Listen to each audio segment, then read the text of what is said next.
All right. Hello and welcome everyone to today's webinar, where we'll be presenting some key findings of Enliven Victoria's climate and health research project called Understanding Planetary Health in Melbourne Southeast. I'm Georgia Langmaid, the Planetary Health Project Officer at Enliven, and my colleague Caitlin Tay is also here, and she's our Plain Language Health Literacy and Engagement Officer. But before we go even further, I'd like to acknowledge the lands we're all meeting on today. Here in Naarm, Melbourne, I'm in Wurundjeri country, and I repay my respects to elders past and present, and I extend that respect to Aboriginal and Torres Strait Islander peoples here today. At Enliven, we acknowledge Aboriginal and Torres Strait Islander people as traditional custodians of the land and waterways where we learn and grow together. And the land we call Australia has never been ceded. We commit to listening to and learning from Aboriginal and Torres Strait Islander people about how we can better reflect Indigenous knowledge and ways of being in our work. So Caitlin and I will run you through some of the key findings of these mixed methods research study that we've done over the past few months. And as we only have an hour today and a lot of data to get through, we won't be able to have any questions at the end. However, at the end, a copy of the report along with a recording of today will be shared to you all. And my details are at the end of the presentation too. So as always, happy to connect and discuss further.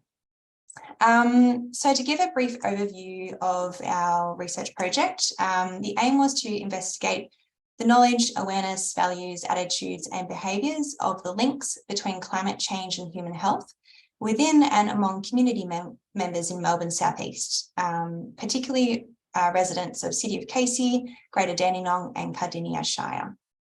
It was funded by the Lord Mayor's Charitable Foundation, and we partnered with Victoria University, who assisted us with the process of obtaining ethics approval. And this process was very time consuming, as anyone here with a research background can sympathise with, I'm sure. So their expertise and support was really appreciated in this process. So we successfully obtained ethics approval from Victoria University Human Research Ethics Committee in June last year. And so what did we do? Well, we ran an online survey and also 4 focus groups, with 3 running online and 1 in person. So these survey questions were based off the Sustainability Victoria Link and Climate Change and Health Impacts survey, which was a national survey conducted in 2019. And our survey measured the knowledge, the beliefs and attitudes, the awareness and behaviours of our Southeast Melbourne community around the interrelationship of climate change and human health. So those who only resided in these 3 LGAs and were 15 years and over could complete the survey. And the focus groups, well, they helped to expand the survey results and provided a greater depth of understanding the barriers and enablers to climate change action. And those eligible participants were again residents from the 3 LGAs and were over 18 years and over.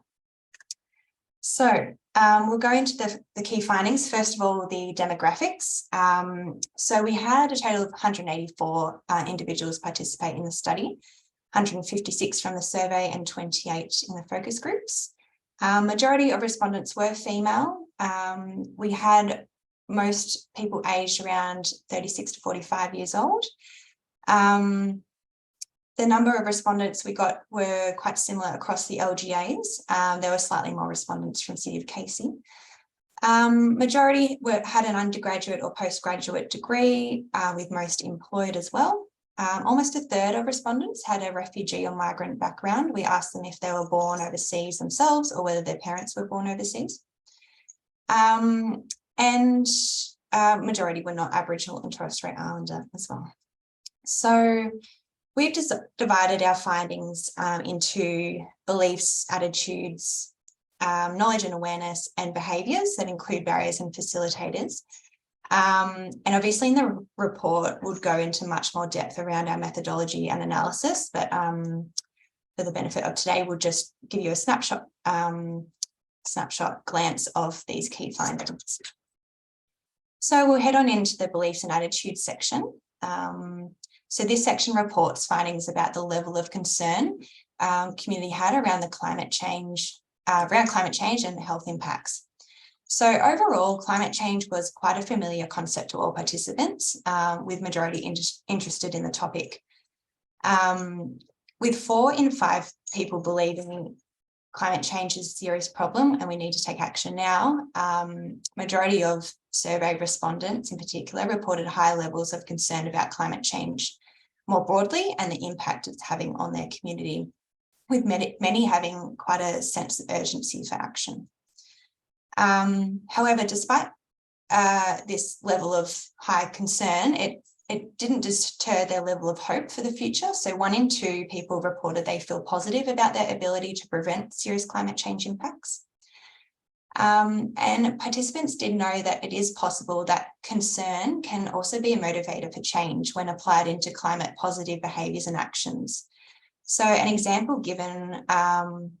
was given actually from someone experiencing shaping their concern for the environment into the type of field of work they now work in. So that's conservation, and that was in the quote there on the slide. And more facilitators to action like this is explored later on. So other concerns related to health impacts of climate change was on the future generations, particularly among the older participants. So that's also seen in the quote. Around the concern for their grandchildren. And it was also brought up that in the focus groups, people's level of concern is mainly attributed to their proximity of the issue. So some respondents said their friends or family are quoting a quote, disbelief in disbelief because climate change is not happening to them. So that, I guess, level of proximity, and if they're directly impacted, then their level of concern increases. Next slide, Caitlin. So health, cost of living and food availability were the top 3 areas participants believed would be most impacted by climate change, and with many respondents placing higher value on their own health compared to other issues. And interestingly, 100% of young people, so those aged 19 to 25 involved in our study, think climate change will impact their health. So that was the highest response to this question by age group. Next slide.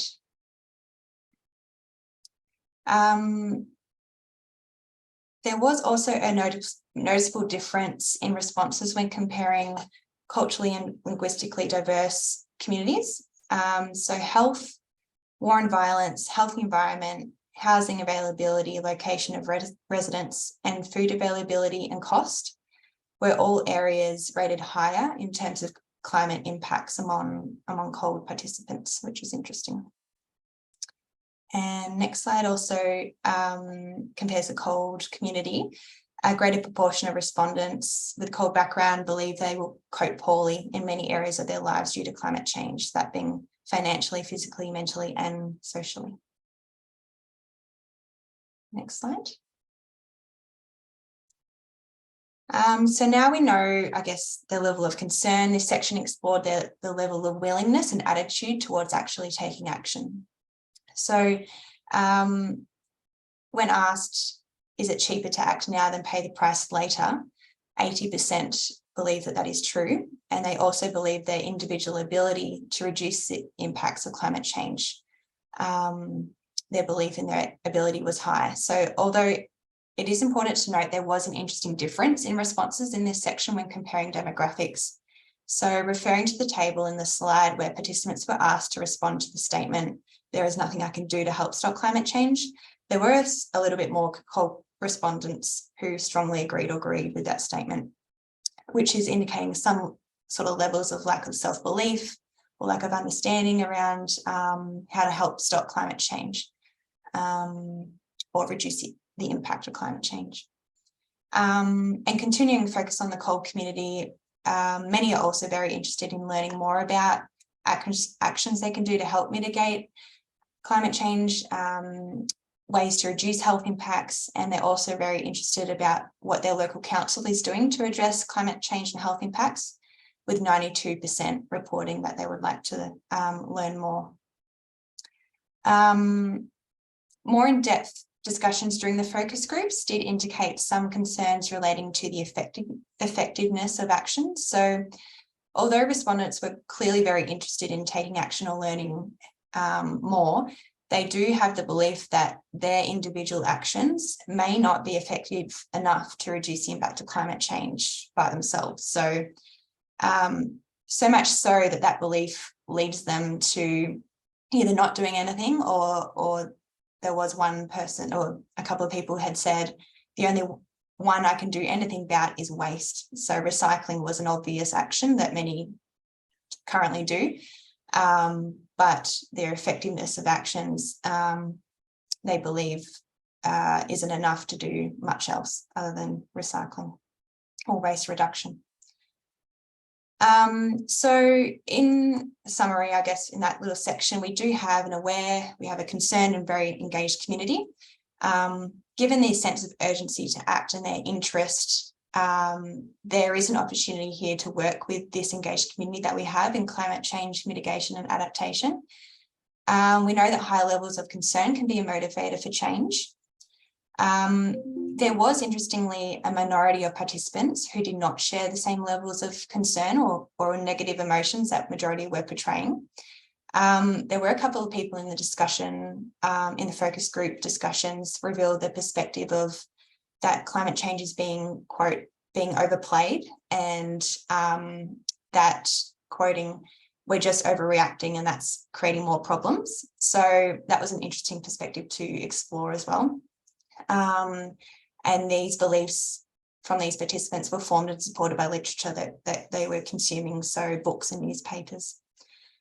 But we know pretty much all of our community, all of our respondents valued health among most other things. So they're also very concerned about the impact climate change is having on their health above other impacts. So framing climate mitigation or adaptation messaging, particularly when it comes to behaviour change, it may be useful if we frame this in using a health lens, reinforcing the health co-benefits of climate action, for example, as health is what people value the most, so may be more likely to engage in that messaging.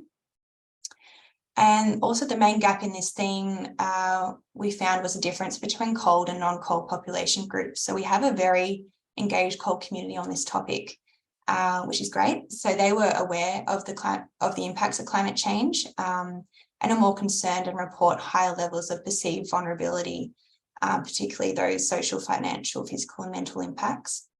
But they report lower levels of belief when it comes to their ability to actually address those impacts and their levels of vulnerability. So there's this gap that there's this lack of understanding or perhaps lack of access to information about ways to mitigate or adapt to climate change among our coal community.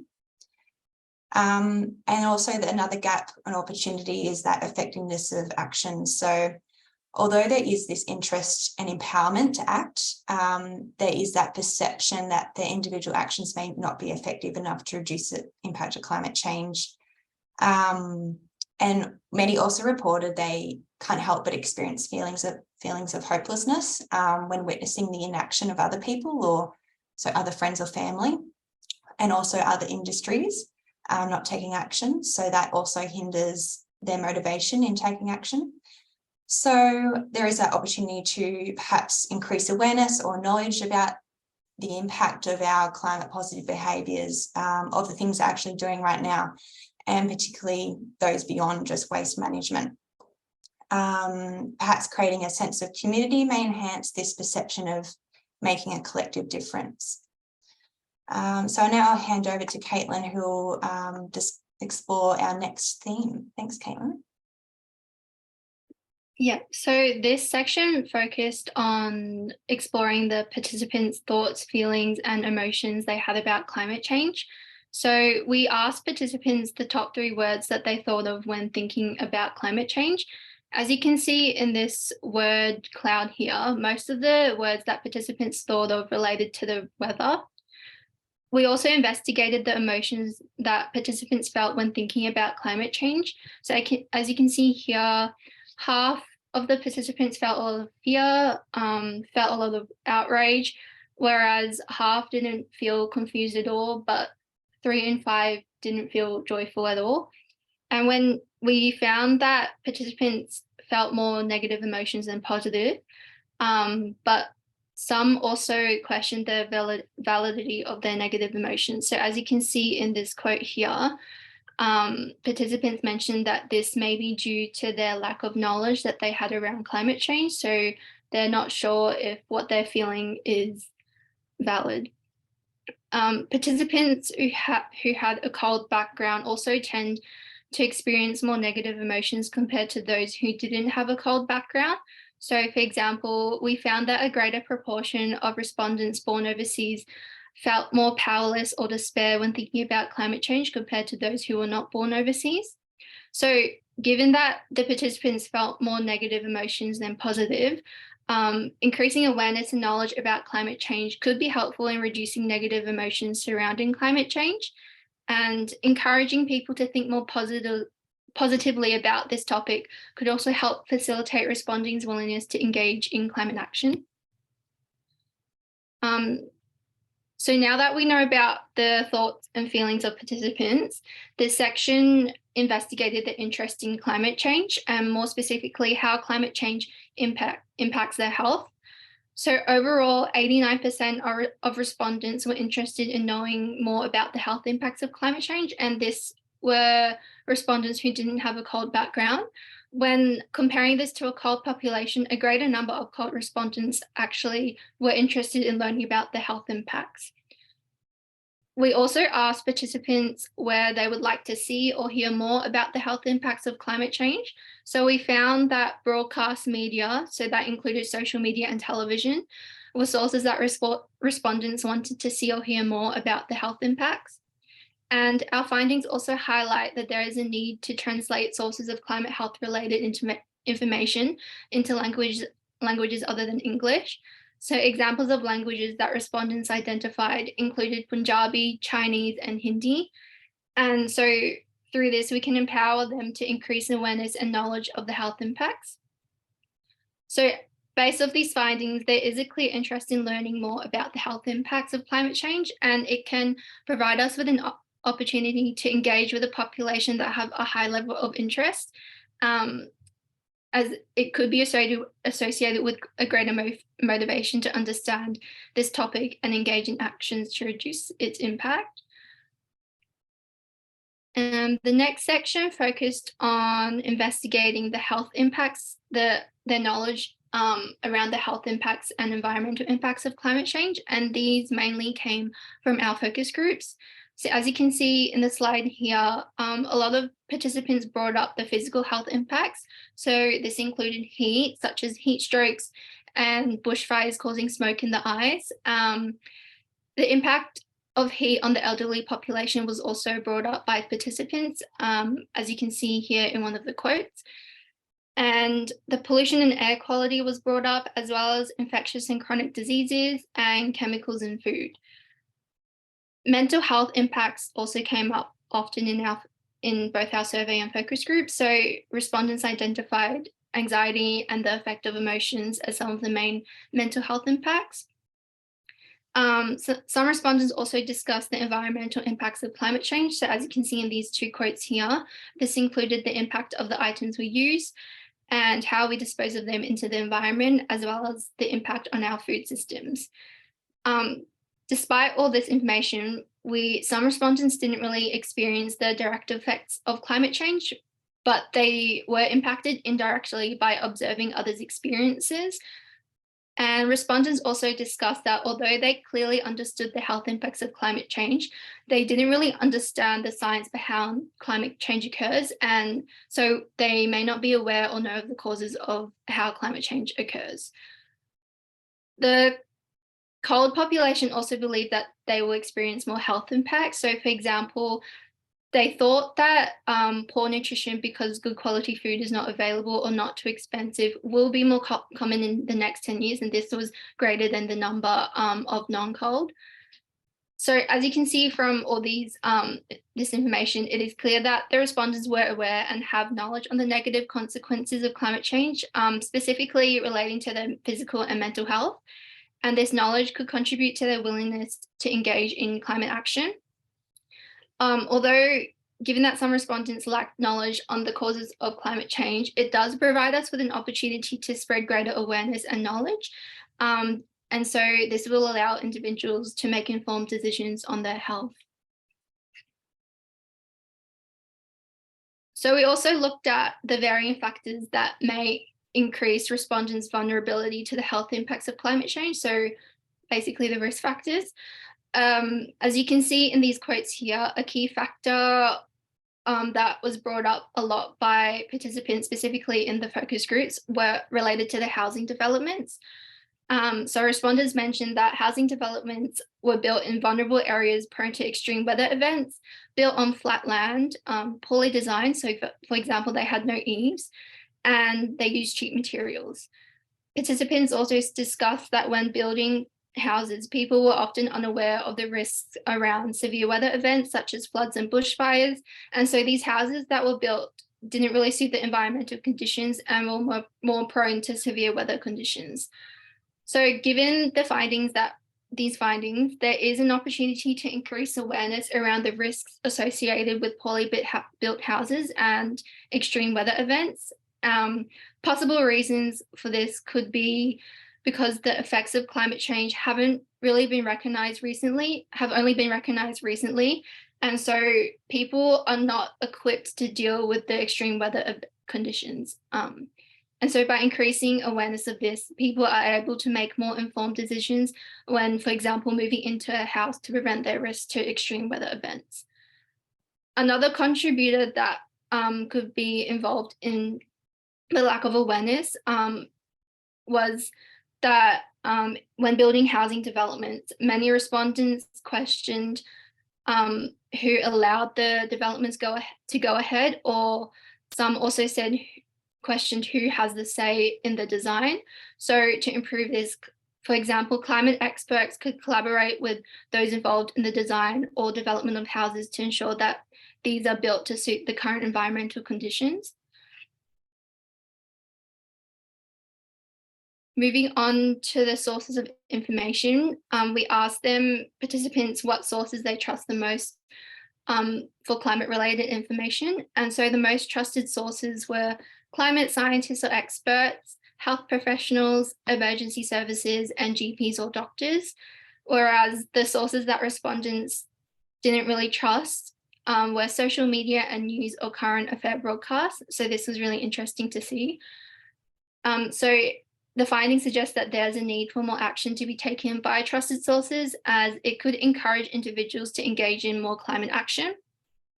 I also previously mentioned that respondents would like to hear or see more climate-related health information in broadcast media. So this would be social media and television.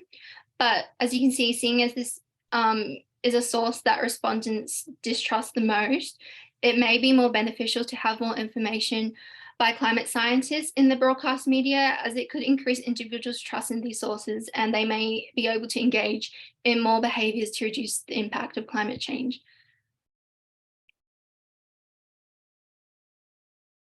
So this section focused on participants' engagement in actions or behaviours to reduce climate change.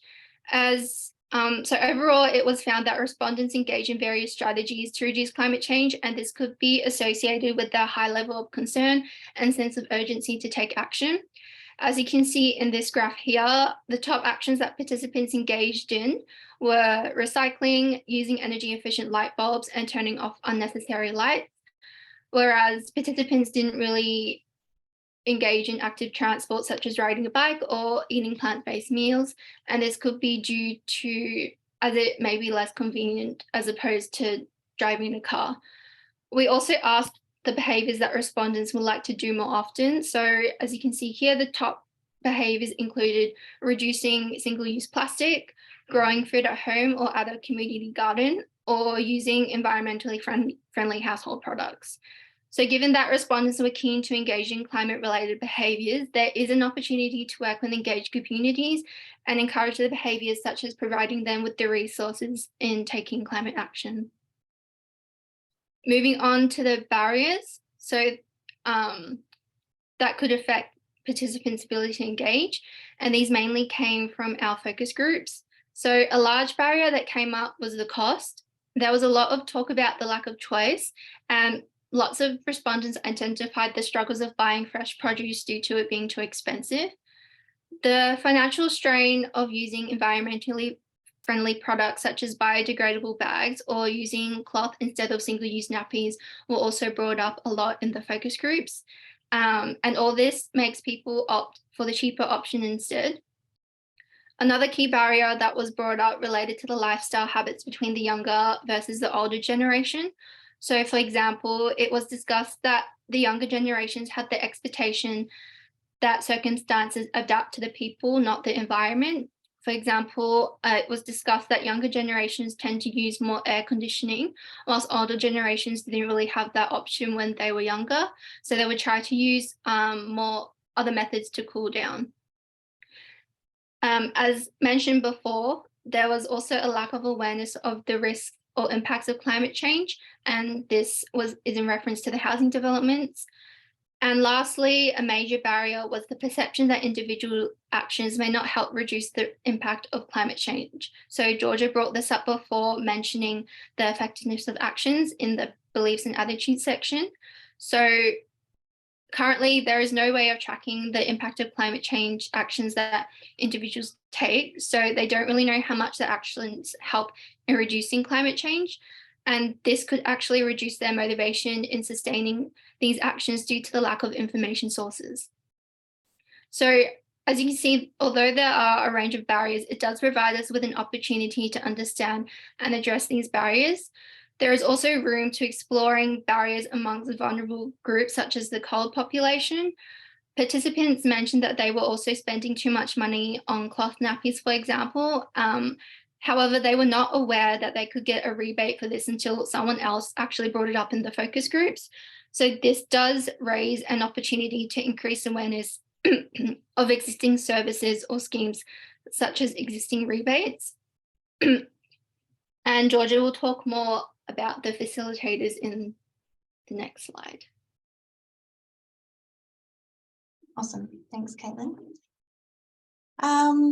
Yeah, so I guess to build upon these findings from the barriers, we also asked participants, okay, what type of things would help you address the health impacts of climate change? And Caitlin did touch on a couple, but so some things participants brought up was increasing awareness and knowledge of others. So some participants did feel levels of frustration or even anger that those around them didn't share those same level of awareness or concern they did have around climate change. So I guess they suggested to increase awareness and knowledge of others to enable that willingness to act and share the same levels of concern that they did. But also people just wanted that sense of community and that benefit from being around like-minded people that did share those same concerns.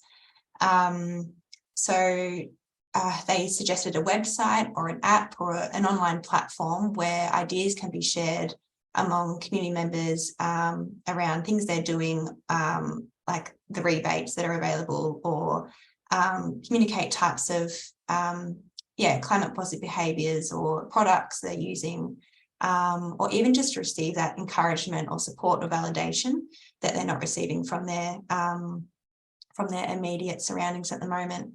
And also keeping updated on available incentives or rallies or events, or even information from experts with more knowledge on climate adaptation and mitigation. So yeah, that sense of community was one. Communication came up in a couple of ways. So some suggested framing messaging around climate change to promote its urgency and people's responsibility and necessity to take action. So reference was given to COVID safe messaging. So messages that promoting people's responsibility to, say, put on a mask, and that sense of urgency that it had. So elements of that could be framed in climate health messaging. Communication also from council specifically came up around their vulnerability of their homes or their business in terms of extreme weather events. Specifically flooding came up quite a bit. So that was another one. And also just messages in general relating to climate change should shift away from the individual responsibility, and participants believed there needed to be more climate messages to target industries. And this may help create a sense of responsibility for larger polluters or awareness of actions industries could take to reduce their carbon footprint. And also just to increase awareness of, like Caitlin has suggested, sustainable services that exist, schemes, incentives, practices or products, etc. Our community want to know more and learn more. They're just, for some reason, they don't have access to that information or enough access, they believe. So that's communication. And then measurable outcomes, sorry. Participants thought there is currently like a lack of information that measures the impact of individual climate positive behaviours. So they want to know what they're doing is actually making a difference. So reference is given to recycling food scraps and the FOGO bins. So it was suggested, like, again, a website or app that's something that's regularly updated that people can log on and look at, and it has regular updates that measures how many, say, tons of food waste they've avoided going to landfill, kind of up-to-date live update data. That would be so difficult to, I guess, measure and create, I would think, but this is what participants said they wanted. This would help empower them and motivate them and increase their self-confidence, and I guess validate their actions that they're trying to do. And again, increase that sense of effectiveness of their actions, and also sense of community, that their neighbours and their their community are all contributing to this this outcome, which makes you feel good. So if we focus on where we can go from here, I guess, and how we can begin to utilise this data. Obviously, this is just one small study out of lots of other. I know CAR has done it, Sustainability Victoria have done great research. So this is just one part of the puzzle.